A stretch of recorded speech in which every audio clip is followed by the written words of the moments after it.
NT Ramarao గారికి Bharat Ratna award ఇవ్వాలి.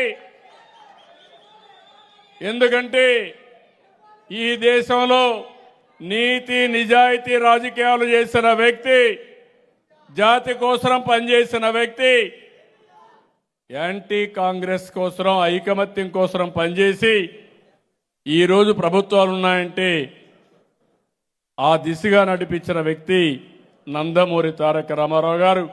అలాంటి వ్యక్తికి భారతరత్న ఇవ్వడం జాతికి గౌరవం, తెలుగు వారి చిరకాల ఆకాంక్ష. తప్పకుండా ఇది సాధిస్తామనే నమ్మకం నాకుంది. తప్పకుండా అన్ని విధాల ప్రయత్నం చేద్దాం. మీ మనోభావాలే నాకు చాలా ముఖ్యం. అది సాధించే అవకాశాలు మెండుగా ఉన్నాయి.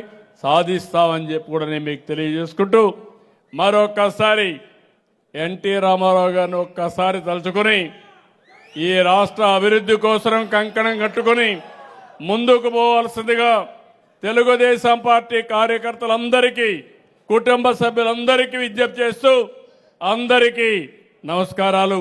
జై హింద్. ఎన్టీఆర్.